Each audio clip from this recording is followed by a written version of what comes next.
primary reason why you have the belief, what would that be? Okay. My primary reason for being here to support the not mandating the vaccine for the teenagers in athletics, basically. I mean, that's really where it's around for me right now, because my son's in the football program in high school. Yeah. He loves football. Yeah. If they mandate this, he's already decided for himself he's not doing it, and I'm in full support of that. Yeah. And he'll have to quit football in his his senior year.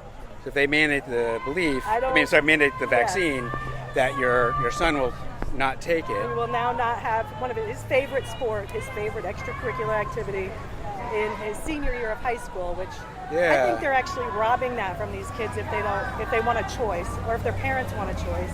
And so that's your belief too? Because I know we're talking about your son's belief. Yes, I have not gotten the vaccine, neither has my husband. We believe that it's just too early as far as that goes. So if I was to encapsulate a belief that we could discuss, is that you're not for the vaccine for the Delta variant or for COVID in general because it's just too new a vaccine.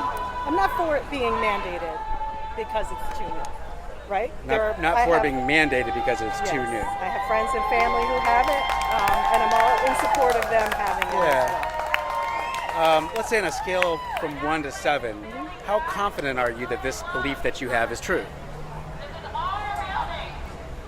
7, because obviously it's my belief, so of course, but I just believe all of the other vaccines that we've had mandated in this country have been researched and had many years of being available to people before it was mandated. So I was about to ask you that. What's the primary reason why you believe that this vaccine shouldn't be mandated for teenagers in Mostly sports? because there hasn't been enough time for it's not FDA approved. There hasn't been enough time for you to know the long-term effects on young people first and foremost. Right? And we're talking about time. What are you looking for to see? Like, what is it that you want to see, like in studies and that we haven't seen yet? What is it that you're looking for that make you feel more comfortable taking? First, the effectiveness that you can't share. I would think the school wants this vaccine because they don't want the kids giving COVID to each other, but it's already being shown that people that are vaccinated are giving it to each other. So if that's what they're trying to stop, the vaccine isn't the way to do it. Okay, so I'm just trying to understand the primary reason why you believe the belief. And if I were to ask, what is the primary reason why you believe that the vaccine shouldn't be mandated? Okay. So it's too new. There's not enough data. What I'm saying when I say that is its effectiveness against preventing getting it or preventing harsh symptoms from it, and side effects, long-term effects. So it's too new. It doesn't work. You're saying, and it doesn't work like they say. Mostly long-term effects for the young people. Right? Side effects for the vaccine for the wrong people. Whether it's heart problems, fertility issues, other issues that are happening because it's a different type of vaccine than all the others. Now, in the same breath, we've gotten the flu vaccine as far back as I can remember because I have a child who had asthma. All my kids were up to date on their vaccinations for school. I'm not against vaccinations in general. So the main reason why you believe the belief then is that it's happening, the testing that they're doing, are you saying that they haven't done all the testing they need to do, or it's being done in a compressed amount of time? They haven't had enough time to get the right data to show whether or not it's going to have long-term effects, if it's going to work. And on top of all of that, what are we at, 98.5% survivability, especially when it comes to kids, it's even higher. If they were, I'm just hypothetically speaking, I'm not saying this is the case, but if they were, the FDA, let's say, were able to do a lot of testing in a short amount of time, and they were able to do the kind of testing that, and you would look at that testing and you say, that's sufficient for what I think they should do. Are you asking, like, in a year from now, if they had more information? Or even hypothetically, next week, if they were able to just magically do all the testing they need to do as they do for other vaccines, would you reduce your confidence in your belief at that point? No, because I think there has to be a minimum amount of time for the vaccine to be released to the public before. So it's time? Yes, it's time. And I'm not talking 10 years, 30 years, like some of the other vaccines have taken us. And what is it specifically about time, and this helps me, what is it specifically about time that would help you become more confident that the vaccine is... So, okay. I have, like I said, several neighbors and friends Yeah. who have the vaccine, have gotten the vaccine. Yeah. So regardless of what I can find on the CDC's website or what I can find on Google, through my own personal experience, I can make a decision whether or not I think it's safe in the long run, whether it's worth the chances of some of the nightmare stories we've heard about the vaccine, which I don't believe happens to everyone. So I'm hearing two reasons for the belief right now, and I just want to make sure we're talking about the same thing. Yep. One is there's not enough time, and I was asking about what is it specifically about time that, what is it giving you that you'd like to see? But also it seems like you haven't had enough maybe personal experience with the vaccine. I'm letting my personal experience help my decision. Let's put it that way. Yeah. And I haven't had any bad personal experience.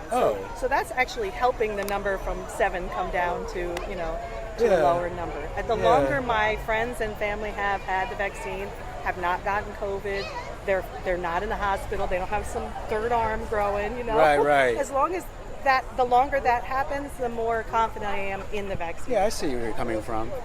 In that situation, what kind of information would you trust more?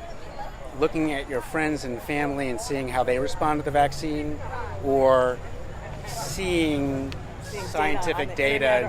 I don't trust anything on the internet or the data anymore. So no scientific information then, you're saying? If there's a study done and the numbers are released, it's a public information where I knew all of this stuff, because I know very well you can take numbers and change them to be what you want them to be, percentages you want them to be, I learned that through the years with my career. So I know that just seeing percentages isn't an answer. So are you saying that in this case, your trust level goes to personal experience of people who've taken the vaccine or not taken the vaccine, and scientific studies that are open and public science of those two kinds of information, of knowing things what would be more important to you, do you think?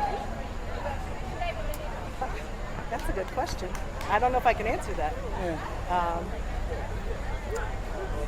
Because like I said, right now, if I went with coworkers and friends and neighbors, there's no issue with the vaccine. Right. So you haven't had direct experience about a negative response to the vaccine, but it's something about the data that you're not liking. Yes. So it might even be the data that I don't trust as much as I trust the person. And when we say the data, what we mean is that there's just not been enough time. Information on the news, information in articles, information in social media, it's all over the place. And I know that brings up the whole misinformation that is being labeled. That's a great question. And how do we get through that? How do we decide what's misinformation and what seems to be more accurate information? How do you decide? It'll have to be from a time where what's being said as misinformation is proven completely wrong. Not that there's a little bit of data this way and a little bit of data that way. It needs to be a large percentage in one way or the other. So if there's some information that you're believing, and if it's proven completely wrong, then you would change your view on that, you're saying? Yeah. So is it? This is making me think about things like, okay, say there's 100 people get the vaccine and 10 have serious side effects, death even. Right. And 100 people get COVID, but only 2 people have died. COVID, that also comes into play, right? How serious the effect is percentage-wise on those two sets. Yeah, no, I see where you're coming from. And when it says, when you're thinking about the information, and that information, whatever that information you're relying on, would need to be proven completely wrong, it seems like to me, in my mind, when I hear that, it seems like a pretty high hurdle. Proven completely wrong, I don't know, I'm trying to think of in my life what's been proven completely wrong with me. Even with the flu vaccine, there are a few people that had negative side effects. Right. There are kids that they say had certain conditions after they got the vaccine. Right. It was minimal enough to not think that's going to be a common occurrence. Right. So I'm not saying proven that it never happens. Right. I'm saying percentage-wise, it has to be like that vaccine, like the flu vaccine, where majority of people just get a sore arm for a day or two, and then they don't get the flu. And if the FDA was able to do that to your satisfaction and in a shorter amount of time than usual, would you reduce your confidence level in the belief, and would you then think that maybe some level of mandate would be acceptable? I'm not going to put out a complete no on this vaccine forever. I just am right now. Yeah. Like between the time, between the information I see on both sides, and between feeling force. It feels way too much pressure, and then you start thinking about all the money somebody's making for these vaccines. And, right. You know, okay, we worked through everybody in their 50s that'll get it. Now we got to head to those teenagers. It's like, hold on a second. Just hold it. Now, if I were to re-ask you the same question, the primary reason why you believe the belief, would you give me the same response, the time, or would you give me a different response? No, it would be the same thing. Time and experience with the actual vaccine. I'm open to it. Yeah. And if they were magically able to compress that amount of time in a shorter amount of time, you would reduce your confidence maybe in the... I don't know how they could do that. Because just hypothetical. I don't know how you can take, a 6-month trial or a 1-year trial and turn it into a 3-month trial. I don't know. Well, right. And so I think that's a great point. And someone actually gave me a good analogy about that, is that let's say it takes a certain amount of time to write a book, right? And let's say no matter how hard you try, it typically takes one person a certain amount of time to write that book. And what if we had 1,000 people writing that book, or 1 million people writing that book, and we could write that book overnight instead of a year? Mm-hmm. And if that book was written well to your satisfaction, would you understand for yourself that would be an okay way to do something? Or? Yeah, I'm okay with that. Cool. But again, it's not putting something into my teenage son, so I have to be protective as a parent here too. So So I don't know. I think we're into a little bit of a struggle. I don't think it'll ever be 100%. Right. I think some of the people you see here today, in a year, 2 years, they might be willing to get the vaccine. Right. We got to give them some time and give them no space. Yeah. Wow, I really appreciate that conversation. So thank you for being so honest and open, and I just really appreciate that. That's very nice. It was a great talk. Thank you. Yeah. That's what I'm hoping people can do. They see way too much of the evil and the hate and the name calling. Yeah. It's not. I agree with you. I think is not from what we're doing now, at the power of conversation, just people talking, I think we can maybe get somewhere. Yeah. Thank you. No problem. Thanks.